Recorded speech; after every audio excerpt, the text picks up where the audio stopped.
Dear students, today we are going to discuss meaning and functions of bank. What is a commercial bank? Commercial bank is a profit-based financial institution जिसका काम loan को प्रदान करना, different deposits को accept करना और other financial services हैं उनको ऑफ़र करना है। जैसे कि आपने सुना होगा ओवरड्राफ्ट फैसिलिटी है, इलेक्ट्रॉनिक ट्रांसफ़र ऑफ फंड्स है। अगर हम ऊपर इस पिक्चर को ध्यान से देखें तो आप ये देखेंगे कि बैंक जो है एक बिल्डिंग है, एक इंस्टीट्यूट है जो कहीं पर बना हुआ है और वहाँ पर आप इंडिविजुअल्स, ऑर्गेनाइजेशन और बिजनेसमैन जो हैं वो सारा अपना पैसा वहाँ पर डिपॉजिट कर रहे हैं। दूसरा काम क्या करता है बैंक, इस डिपॉजिट से बैंक जो है लोगों को मॉर्टगेजेस प्रदान करता है, कार लोन देता है एंड बिजनेस लोन प्रोवाइड करता है। अगर हम डेफिनेशंस की बात करें तो बैंक के बारे में बहुत सारे लोगों ने अलग अलग डेफिनेशंस दी हैं। क्राउथर की डेफिनेशन है जिसमें उन्होंने बहुत ही आसान शब्दों में बताया है, the bank collects money from those who have it to spare and और who are saving it out of their incomes and it lends this money to those who require it. बहुत ही सिंपल शब्दों में उन्होंने बताया कि जिनके पास पैसा है वो इस पैसे को स्पेयर करते हैं, इस पैसे को सेव करते हैं अपनी आमदनी से और इसको बैंक के पास जमा करते हैं। और बैंक क्या करता है, इस पैसे से उन लोगों को प्रदान करता है पैसे को जिसको इनकी आवश्यकता है। इसी तरह से एक किनले की डेफिनेशन है जिसे आप किताबों से भी देख सकते हैं, सेयर्स की डेफिनेशन है।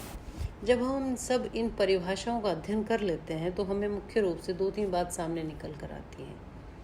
सबसे पहले समझना यही ज़रूरी है कि बैंक क्या है। तो इन सब परिभाषाओं को समझने के बाद आपको समझ में आएगा कि there are 2-3 things that are most important. One is bank deals with money. Bank का मुख्य काम है it accepts deposits and it advances loans. दूसरा काम है बैंक का इट डील्स विद क्रेडिट, यानी it has the ability to create credit. Bank के पास इस तरह की एक यूनिक फीचर है, एक यूनिक क्वालिटी है जो कमर्शियल बैंक के अलावा और किसी के पास नहीं है कि ये बैंक जो है क्रेडिट को क्रिएट कर सकते हैं। तीसरी बात आती है जो इसको और ख़ास बनाती है, it is a commercial institution. What does it mean? It means it aims to earn profit. Bank का या इन कमर्शियल बैंक का काम जो है लाभ को प्राप्त करना है। इसके अलावा आप ये कह सकते हैं कि बैंक्स जो हैं एक ऐसी अलग बॉडी है या एक अकेली बॉडी है जो कि डिमांड डिपॉजिट्स को क्रिएट करती है, क्योंकि हम सभी लोग जो भी अपना पैसा यहाँ पर जमा करते हैं उससे डिमांड डिपॉजिट बनते हैं। अब दूसरी चीज़ आपने देखी होगी, अपने आसपास आपने बैंक्स तो देखे ही हैं, तो अब समझ में आता है कि बैंक एक प्रकार के नहीं होते, बैंक कई प्रकार के होते हैं। इसका हम तीन चीज़ों में, 3 भागों में इसका डिवीज़न कर सकते हैं। पहली बात है पब्लिक सेक्टर बैंक्स, यानी वो बैंक जो कि नेशनलाइज्ड कर दिए गए हैं सरकार के द्वारा भारत में, और वो सभी बैंक जो हैं आरबीआई की गाइडलाइन के अंडर में ऑपरेशन अपना करते हैं। अगर हम इन मुख्य बैंकों की बात करें तो इसमें आपको एसबीआई का नाम आप सबने सुना होगा, corporation bank, bank of Baroda, Punjab national bank, ये सारे बैंक जो हैं आपके पब्लिक सेक्टर बैंक में आते हैं। दूसरी चीज़ है बच्चों प्राइवेट सेक्टर बैंक, जिसमें आपने बहुत पॉपुलर नेम सुने होंगे, ICI bank, HDFC bank, IDBI bank. ये बैंक और ये बैंक अलग अलग कैसे हैं? जो प्राइवेट सेक्टर बैंक्स हैं उनका मेजर शेयर कैपिटल जो है प्राइवेट बिजनेस हाउसेस और इंडिविजुअल्स के पास होता है। इन बैंकों को रजिस्टर किया जाता है as companies with limited liability. तो ये आपके प्राइवेट सेक्टर बैंक्स हुए। तीसरी एक और कैटेगरी है जिसे हम फॉरेन बैंक्स कहते हैं, यानी बैंक्स वो बैंक्स जिनके हेडक्वार्टर्स अन्य देशों में, भारत के अलावा बाहर के अन्य देशों में स्थित हैं और वो अपनी कुछ गतिविधियां, अपने ऑपरेशन जो है हमारे देश में कर रहे हैं। इस प्रकार आप देखेंगे 3 मुख्य बैंक्स पाए जाते हैं। अब हम आगे चलते हैं जिसमें हम आगे पढ़ेंगे कि what are the main functions of commercial banks.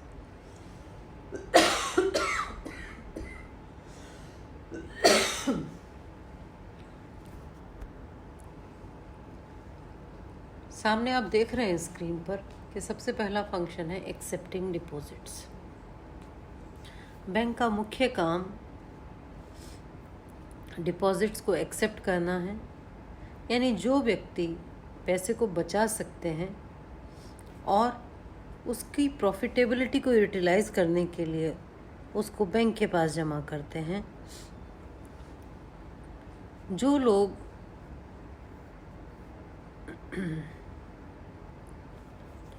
इस पैसे को बचाते हैं अपनी इनकम से, उनको एक जमा करने का एक सेफ सोर्स चाहिए, और वो सोर्स होता है बैंक। जब हम बैंक के पास डिपॉजिट करते हैं तो बैंक के पास आपको बहुत सारे प्रकार के अकाउंट्स देखने को मिलते हैं। पहला मेन आप देखेंगे स्क्रीन के ऊपर फिक्स डिपॉजिट अकाउंट, दूसरा है करंट डिपॉजिट, तीसरा है सेविंग डिपॉजिट, चौथा recurring deposit account and home safe account. First account आपने नाम भी सुना होगा, fix deposit account.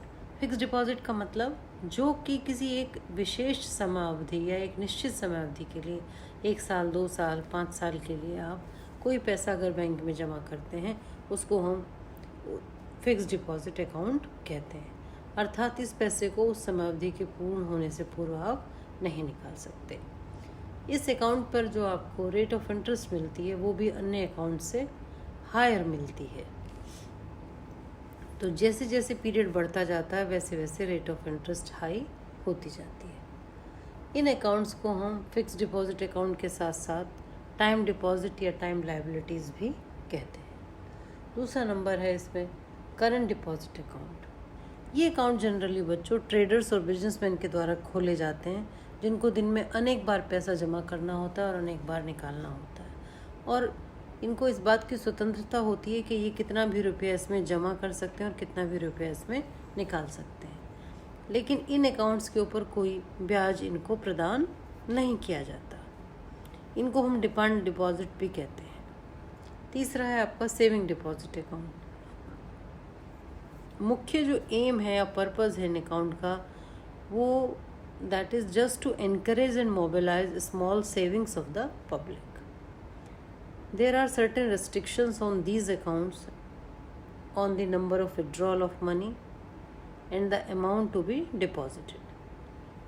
Check facility is provided in these accounts and there is a rate of interest that is paid in these deposits, but that is lower in comparison to the fixed deposit account. Next is recurring deposit account. Recurring deposit account is to encourage the regular savings by the public. हर महीने आप कुछ पैसा जमा करते रहें। एक साथ नहीं कर सकते तो आप छोटी छोटी किश्तों के रूप में उस पैसे को जमा करते रहें, और इसमें भी पैसा जो है मंथली इंस्टॉलमेंट के रूप में आप एक निश्चित समय अवधि के लिए पैसे को आप जमा करते चले जाते हैं। जो इस पर आपको इंटरेस्ट मिलता है वो आपको मैच्योरिटी के बाद मिलेगा, आपका जब रिपेमेंट होगा, और इस पर भी लगभग वही रेट ऑफ इंटरेस्ट होता है जो कि फिक्स डिपॉजिट पर होता है। अगला है आपका home safe account. Home safe account भी एक अलग प्रकार है जो कि आपकी बहुत छोटी सिक्कों के रूप में भी अगर आप बचत करते हैं उस सेविंग को भी इनकरेज करने के लिए बैंक ने ये स्कीम चलाई है। इस स्कीम में क्या है, डिपॉजिटर के पास एक सेफ रख दी जाती है जिसमें कि वो अपनी छोटी छोटी सेविंग्स को डालता रहता है, and periodically the safe is taken to the bank where the amount of safe is credited to the person who is holding the account। तो इस प्रकार से आप बहुत छोटी छोटी बचतों को बढ़ावा देने के लिए बैंक ये सुविधा प्रदान करता है। अब हम दूसरे फंक्शन पर आते हैं, that is advancing of loans. मैंने आपको बताया था कि लोन को देना जो है बैंक का महत्वपूर्ण काम है। अब लोन किन लोगों को चाहिए ये हम सभी जानते हैं। अगर हमें बिजनेस करना है, कार खरीदनी है, घर खरीदना है, कोई नई कंपनी बनानी है, उन सब के लिए अगर हमें लोन चाहिए तो बैंक जो है हमें वो लोन प्रदान करने का काम करता है। तो various type of loan granted by the banks. Number 1 जैसे मनी एट कॉल, जैसे इस शब्द में ही अगर आप ध्यान दें मनी एट कॉल, यानी such loans are very short period loans and these loans can be called back by the bank at a very short notice. Supposedly the loans can be from 1 to 14 days. These loans are generally made to other banks or other financial institutions, generally not to the public. दूसरा है cash credit. ये एक type का loan है जो कि current assets के against borrower को प्रदान किया जाता है, जैसे कि उसके जो शेयर्स हैं, जो स्टॉक्स हैं, जो बॉन्ड्स हैं. इसमें कोई पर्सनल सिक्योरिटी नहीं रखी जाती और इनके अगेंस्ट उस बोरोवर को कुछ एक अकाउंट खोल के लोन का एक अकाउंट खोल दिया जाता है, जिसमें कि उसके पास उससे वो अपना पैसा लोन का निकाल सकता है. तीसरा है ओवरड्राफ्ट. बैंक जो है ओवरड्राफ्ट फैसिलिटी कंज्यूमर्स को या कस्टमर्स को प्रदान करते हैं, जिसमें कि वो जितना उनका डिपॉजिट है उससे ज़्यादा पैसे को विड्रॉ कर सकते हैं. और जितना ज़्यादा पैसा वो डिपॉजिट से अधिक पैसा जब वो विड्रॉ करते हैं तो उस पैसे पर उनको ब्याज की दर देनी पड़ती है, यानी they have to pay the rate of interest to the bank. अगला पॉइंट आता है बच्चों इसमें discounting of bills of exchange. ये बड़ी पॉपुलर टाइप ऑफ लेंडिंग है बाय द मॉडर्न बैंक्स. इस मेथड में क्या है कि जो बिल ऑफ एक्सचेंज जिसके पास है वो बैंक से डिस्काउंट करा लेता है, यानी in a bill of exchange the debtor accepts the bill drawn upon him by the creditor, यानी holder of the bill, and he और she agrees to pay the amount mentioned on maturity. After making some marginal reductions, यानी जो commission का form समझ लीजिए आप, the bank pays the value of the bill to the holder. And when the bill of exchange matures, the bank gets its payment from the party which had accepted the bill. तो ये उस तरह का loan है जो कि self liquidating है, इसमें बैंक को कोई रिस्क नहीं है. अगली टाइप आती है बच्चों टर्म लोन की. मॉडर्न बैंक जो है टर्म लोन प्रदान करते हैं, यानी जिनकी अवधि 1 साल से अधिक की होती है.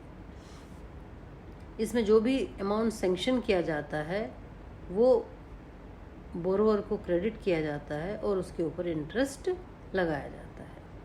या तो बोरोवर जो है उसको इंस्टॉलमेंट के रूप में पे करते हैं या मैच्योरिटी के पास पे करते हैं. तीसरा मुख्य जो फंक्शन है जिसकी वजह से banks have become much important in the economic development of economy, it is the credit creation. ये एक यूनिक फंक्शन है, जैसे मैंने पहले भी कहा था. Credit creation is the natural outcome of the process of advancing loans as adopted by the banks. आप ऐसे समझ लीजिए, when a bank advances the loan to the customer, it does not lend cash. ये आप सब जानते हैं, cash की फॉर्म में उसको 1 लाख रुपए या 10 लाख रुपए नहीं दिए जाते, बल्कि the bank opens an account in the borrower's name and credits the amount of loan to the deposit. Credits the amount of loan to this account. Thus, whenever a bank grants a loan, it creates an equal amount of bank deposit. यानी अगर 2 लाख रुपए का आपने loan लिया है तो वो जिस अकाउंट में बैंक एक अकाउंट खोल के उस 2 लाख रुपए को जमा करेगा तो वो एक नया बैंक डिपॉजिट बन जाएगा. तो इस प्रकार से जितना भी क्रिएशन ऑफ सच डिपॉजिट्स है, it is called credit creation, जो कि टोटल जो net increase in the money stock of the economy है उससे वो बढ़ जाता है. बैंक्स के पास इस प्रकार की एबिलिटी है कि वो इस तरह के क्रेडिट को कई प्रकार से या कई गुना क्रिएट कर सकते हैं. इसी पर उनका मल्टीपल क्रेडिट क्रिएशन सिस्टम जो है डिपेंड करता है. बैंक्स को इस तरह का रिजर्व बैंक के द्वारा इस प्रकार की गाइडलाइन है कि उन्हें अपने डेली ट्रांजैक्शन के लिए एक specific cash reserve ratio maintain करना होता है. ये कैश रिजर्व रेशो जब वो मेंटेन कर लेते हैं, उसके अलावा जो उनके पास फंड बचता है उस फंड के द्वारा वो क्रेडिट क्रिएशन करते हैं, यानी they are free to lend that money to the people who require. अगला इम्पॉर्टेंट फंक्शन है promoting cheque system. Cheque system का सबसे बड़ा फ़ायदा ये है, इसीलिए हर सरकार या जितनी भी डेवलपिंग या डेवलप्ड नेशंस हैं वो इसको प्रमोट करना चाहती हैं. इसमें कैश का इंक्लूज़न नहीं होता. आप मेरे नाम चेक काटते हैं, मैं चेक को बैंक में जमा करता हूँ। तो इस तरह से जो है सीधा कैश को नहीं ले जाना पड़ता है, बल्कि एक आदमी चेक के फॉर्म में अपना पेमेंट एक्सेप्ट भी कर सकता है और दूसरे को दे भी सकता है। ये बहुत ही यूज़फुल मीडियम ऑफ एक्सचेंज है। इसका हम अपना किसी को पेमेंट करना है, किसी का लोन चुकाना है, किसी को इस प्रकार कैश देना है, किसी अन्य काम हेतु पैसा देना, उस सबको हम चेक के फॉर्म में दे सकते हैं। इसके अलावा बच्चों नेक्स्ट फंक्शन आता है, that is agency function. Agency function is very important function.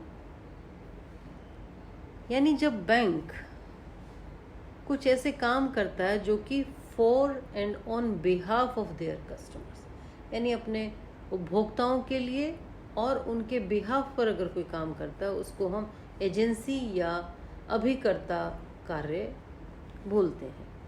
इसमें सबसे पहला काम है रेमिटेंस ऑफ फंड्स, यानी बैंक जो है अपने कस्टमर्स को हेल्प करता है in the transferring of funds from one place to another through cheques and drafts. दूसरी बात आती है इसमें collection and payment of credit instruments, यानी बैंक जो है बहुत सारे फॉर्म्स में क्रेडिट इंस्ट्रूमेंट्स को एक्सेप्ट करता है, जैसे आपने नाम सुना होगा चेक्स का, बिल्स ऑफ एक्सचेंज का, इसी तरह से प्रॉमिसरी नोट्स होते हैं, उनको वो एक्सेप्ट करता है। तीसरी चीज़ है एग्जीक्यूशन ऑफ स्टैंडिंग ऑर्डर्स, यानी स्टैंडिंग ऑर्डर का मतलब है कि आपने अगर कोई इस प्रकार की स्टैंडिंग इंस्ट्रक्शन बैंक को दे रखी है कि आपके अकाउंट से इतना पैसा किसी और अकाउंट में, किसी और लोन के अकाउंट में, कार लोन के अकाउंट में चला जाए, या आपके प्रीमियम चले जाए, आपका रेंट चला जाए, इस प्रकार से बैंक जो है आपके ये सब काम उस स्पेसिफिक डेट पे कर देता है। Purchasing and sale of securities, banks जो हैं विभिन्न प्रकार की परचेज एंड सेल में जितनी भी डिफरेंट टाइप की सिक्योरिटीज़ हैं, शेयर्स हों, स्टॉक्स हों, बॉन्ड्स हों, डिवेंचर्स हों, उन सब की खरीद बेच में शामिल रहते हैं अपने कस्टमर्स के लिए। यानी कस्टमर्स को अगर ख़रीदना है तो बैंक उसे ख़रीद देता है, बेचना है तो बेच देता है। यानी एक तरह से यहाँ पर बैंक जो है ब्रोकर का काम करता है।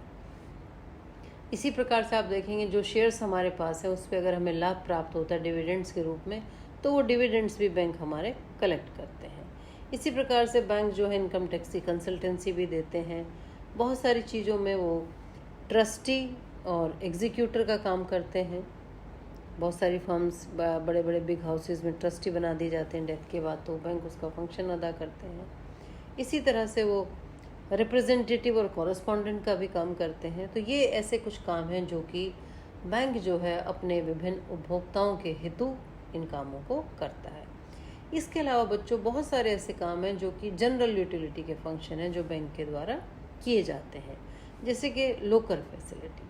आप अपनी बहुत ही प्रीशियस मेटल्स को, ज्वेलरी को और भी को जो पेपर्स हैं उन्हें अगर रखना चाहें तो बैंक में एक लॉकर फैसिलिटी प्रोवाइडेड है, जहाँ पर आप बैंक की सेफ कस्टडी में वो सारी चीज़ें रख सकते हैं। अगला है ट्रैवलर्स चेक। जब हम अपने देश से बाहर किसी और देश में जाते हैं तो वहाँ पर हमें ट्रैवलर चेक, किसी और मुद्रा की आवश्यकता होती है, तो हम अपने ही देश से वो ट्रैवलर चेक बनवा कर ले जाते हैं, जिससे कि हमें डॉलर, पौंड, कैश में ले जाने की आवश्यकता नहीं पड़ती। इसी प्रकार से लेटर ऑफ क्रेडिट प्रदान करता है, यानी अगर किसी को ये जानना है कि मेरी क्रेडिट कितनी है, हाउ मच आई वर्दी, तो इस क्रेडिट वर्दीनेस को जानने के लिए बैंक एक लेटर प्रदान करता है। बैंक जो है बहुत सारी स्टैटिस्टिक्स का भी कलेक्शन करता है, अनेक बुलेटिन्स और जनरल को पब्लिश करता है।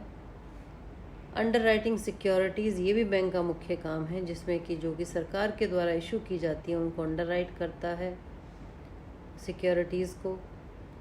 पब्लिक और प्राइवेट बॉडीज़ की हों उनको भी अंडर राइट करता है, जिनका भी फुल, क्योंकि because of its full faith in banks, public doesn't hesitate in buying securities carrying the signature of bank.